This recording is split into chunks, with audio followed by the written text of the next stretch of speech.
Students, welcome to my class. आज हम लोग इकाई 3 में तत्वों का वर्गीकरण एवं गुण धर्मों में आवर्तीता में मेंडलीव की आवर्त तालिका के बारे में पढ़ने वाले हैं।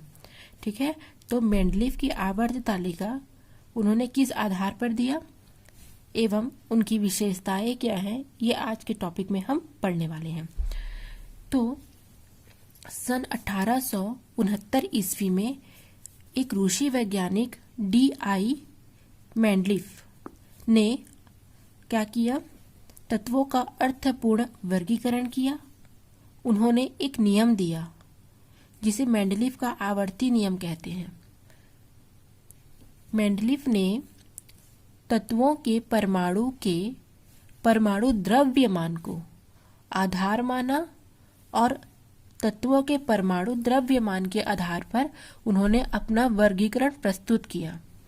उन्होंने पाया कि परमाणु द्रव्यमान के आधार पर तत्वों को जमाने पर नियमित अंतराल पर समान गुण वाले तत्व पुनः रिपीट होते हैं। ठीक है, इस प्रकार उन्होंने अपना एक आवर्ती नियम प्रस्तुत किया। तो उनका आवर्ती नियम क्या है? तो मेंडलीव का आवर्ती नियम हम देखेंगे।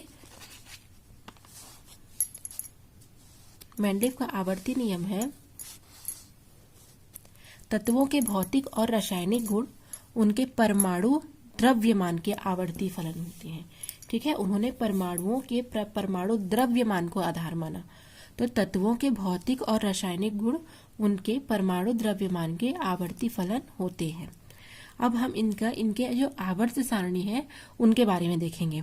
तो मेंडलीव का जो आवर्त सारणी है या जो इनका वो क्या करता है, उनके आवर्ती नियम का पालन करता है। उन्होंने तत्वों को बढ़ते क्रम में रखा परमाणु द्रव्यमान के आधार पर और उन्हें एक क्रम में व्यवस्थित किया, जिन्हें हम मेंडलीव की आवर्त सारणी कहते हैं। और मेंडलीव की आवर्त सारणी का विवरण निम्न प्रकार से है। मेंडलीव, सबसे पहले वर्ग के बारे में देखेंगे। मेंडलीव का आवर्त सारणी में 9, ठीक है, ऊर्ध्वाधर खाने बनाए गए हैं। इन्हें हम वर्ग कहते हैं। वर्ग की संख्या 1 से 9 तक नहीं है। क्या है? 1 से 8 तक है। और जो अंत में जो 9वां कॉलम था उसको उन्होंने शून्य वर्ग कहा। ठीक है, वर्गों की संख्या 1 से लेके 8 तक है और जो अंतिम है उसको उन्होंने शून्य वर्ग कहा।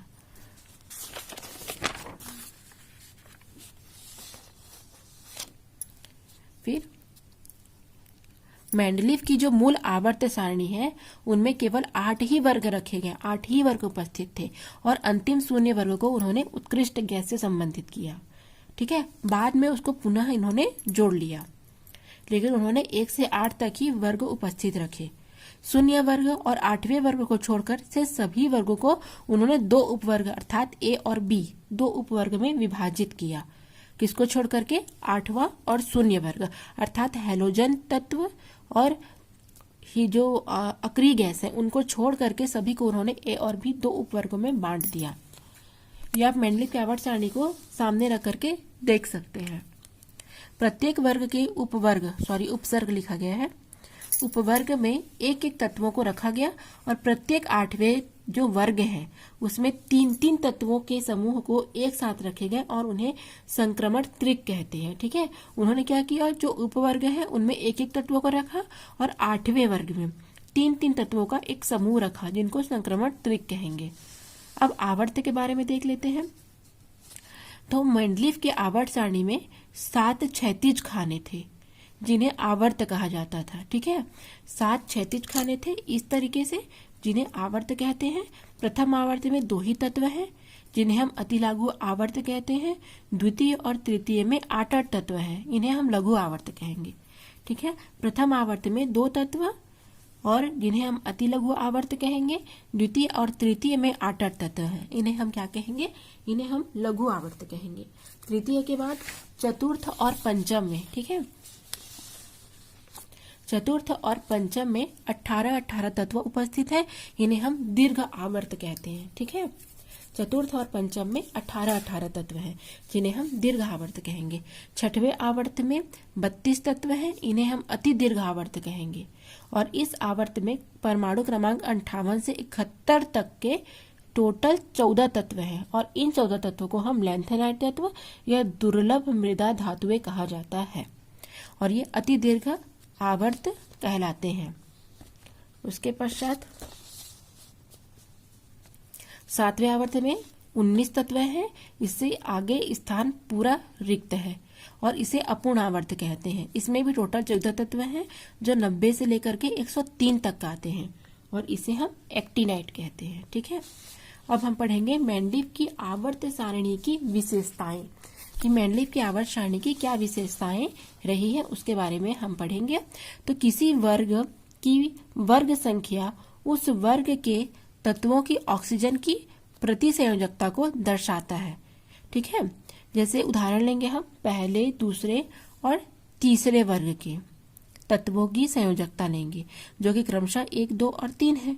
तो अब तत्वों को कैसे रखा जाएगा? Na2O, MgO और Al2O3, जहां पर यहाँ पर O में क्या है, क्योंकि सोडियम में 1+ लगता है तो यहाँ पर संयोजकता 1 होगी, मैग्नीशियम में 2+ लगता है तो यहाँ पर संयोजकता 2 होगी और एल्युमिनियम में 3+ लगता है तो यहाँ पर संयोजकता 3 होगी। तो क्रमशः क्या हो गया, वो 1, 2 और 3 के क्रम में हो गया, जो कि ऑक्सीजन के प्रति संयोजकता को दर्शा रहा है।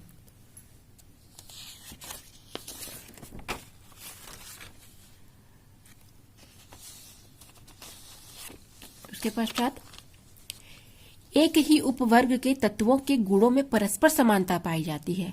एक ही उपवर्ग है, उनके गुणों में परस्पर समानता पाई जाएगी, परंतु वे दूसरे उपवर्ग के तत्वों से अलग होंगे। जैसे लिथियम, सोडियम, पोटेशियम और रुबिडियम, इन्हें हम क्या कहते हैं? इन्हें हम क्षारीय धातुएं कहते हैं।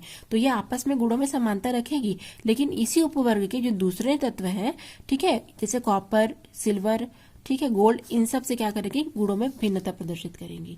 अर्थात वो एक ही उपवर्ग के हैं तो वो आपस में गुणों में समानता रखेंगी। ठीक है, जैसे मान के चलिए ए और बी 2 उपवर्ग हैं, तो ए के जितने भी तत्व जैसे सोडियम, पोटेशियम, है ना, ये लिथियम, ये सब लिथियम, सोडियम, पोटेशियम, तो ये आपस में गुणों में समानता रखेंगे। लेकिन उपवर्ग जो बी है, ठीक है, उनके तत्वों से जैसे मैग्नीशियम, बेरिलियम, है ना, तो इससे क्या करेगा? तत्वों से गुणों में भिन्नता प्रदर्शित करेगी।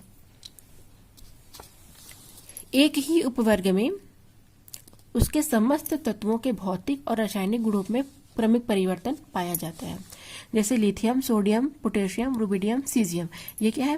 प्रथम उपवर्ग का है, क्षारीय धातुएं। तो इनमें क्या पाया जा रहा है? ठीक है, इनके भौतिक और रासायनिक गुण में परिवर्तन आ रहा है। देखो 459, 370, 335, है ना, क्रम जिस प्रकार से आप देख रहे हैं, इधर से इधर क्या हो रहा है? बढ़ रहा है। सीजियम से लिथियम की ओर वो बढ़ रहे हैं। तो इस उपवर्ग में विद्युत धनात्मक गुण में सक्रियता है और क्षार बनाने की प्रवृत्ति में नियमित वृद्धि हो रही है। तो ये इस बात को प्रदर्शित करता है। ठीक है, उसके बाद हम देखेंगे आवर्तों में परिवर्तन। आवर्तों में परिवर्तन क्या जाएगा? आवर्तों में विशेषताएं। आवर्तों में विशेषता में क्या जाएगा? गुणों में परिवर्तन। किसी भी आवर्त में अगर हम बाएं से दाएं जाएंगे तो बाएं से दाएं की ओर चलने पर उनके गलनांक में वृद्धि होती है। ठीक है, गलनांक में वृद्धि होती है। क्यों? क्योंकि तत्वों के आकार में तो वृद्धि नहीं होती है, लेकिन उनमें कोश की वृद्धि बढ़ती जाती है, जिससे गलनांक भी बढ़ जाते हैं। किसी आवर्त में बाएं से दाएं जाने पर तत्वों के धात्विक गुण कम हो जाते हैं और अधात्विक गुण बढ़ जाते हैं। अर्थात बाएं से दाएं की ओर चलने पर उनके जो विद्युत धनात्मक गुण हैं, जो धातुओं में पाए जाते हैं, वो कम हो जाते हैं और विद्युत ऋणात्मक गुण है जो किसमें पाए जाते हैं? जो अधातुओं में पाए जाते हैं, उनमें वृद्धि हो जाती है। और आवर्त में बाएं से दाएं जाने पर जितने भी ऑक्साइड हैं उनके स्वभाव भी परिवर्तित हो जाते हैं। जैसे यहाँ पर कुछ एग्जाम्पल लिया गया है, सारे ऑक्साइड हैं। ठीक है, तो सोडियम के ऑक्साइड में प्रबल क्षारीयता, मैग्नीशियम के में क्षारीयता, एल्यूमिनियम के ऑक्साइड उभयधर्मी, सिलिकॉन के दुर्बल अम्लीय, फास्फोरस के ऑक्साइड अम्लीय, सल्फर के अधिक अम्लीय और क्लोरीन के अधिकतम अम्लीय। इस प्रकार से इनके स्वभाव भी परिवर्तित हो जाते हैं। उसके बाद हम देखेंगे संयोजकता में परिवर्तन। तो जितने भी जो लघु आवर्त हैं उनके जो तत्व हैं उनमें क्लोरीन और हाइड्रोजन की तुलना में संयोजकता पहले 1 से 4 तक बढ़ती है, फिर घटती है। ठीक है, तो किस प्रकार से बढ़ेगी? अगर हम इसे देखें तो आप देख रहे हैं यहाँ पर संयोजकता 1 2 3 4 फिर 3 2 1, पहले तो बढ़ेगी 1 से 4 तक, फिर 4 से फिर क्या होगी, कम होगी। ठीक है, तो lithium, beryllium, boron, carbon, nitrogen, ठीक है, इस प्रकार तो कम हो रहा है। यहाँ से आप देख रहे हैं कार्बन के बाद कम हो रहा है, क्लोरीन में भी वैसे ही हो रहा है, क्लोराइड में भी। तो दोनों तत्वों में संयोजकता पहले 1 से 4 तक बढ़ेगी, फिर उसके पश्चात कम होगी। ठीक है, और अंतिम है विकर्ण संबंध। द्वितीय एवं तृतीय आवर्त के तत्वों में परस्पर विकर्ण संबंध पाया जाता है।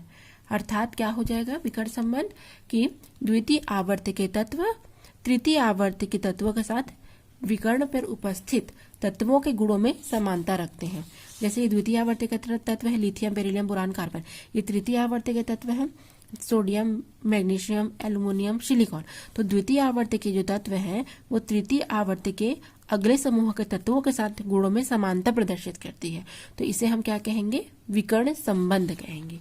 ठीक है, तो इस प्रकार से आज का हमारा टॉपिक था जो मेंडलीव की आवर्त तालिका, मेंडलीव की आवर्ती नियम और मेंडलीव की आवर्त सारणी में जो वर्ग है और जो आवर्त है उनका विवरण, एवं मेंडलीव की आवर्त सारणी की जो विशेषताएं हैं वर्ग में और आवर्त में, वो आज हम कंप्लीट कर चुके हैं, है ना। और ये विकर्ण संबंध बहुत ही इंपॉर्टेंट टॉपिक है, एग्जाम में 2 नंबर के क्वेश्चन में आता है कि विकर्ण संबंध किसे कहते हैं, उदाहरण सहित समझाइए। तो आप लोग इसे नोट्स बना लेंगे कि द्वितीय आवर्त के तत्व तृतीय आवर्त के अगले समूह के तत्वों से गुणों में समानता प्रदर्शित करते हैं, जिसे हम विकर्ण संबंध कहते हैं। ठीक है, अगर वीडियो अच्छी लगी हो तो प्लीज लाइक, सब्सक्राइब और शेयर कीजिए। Thanks for watching.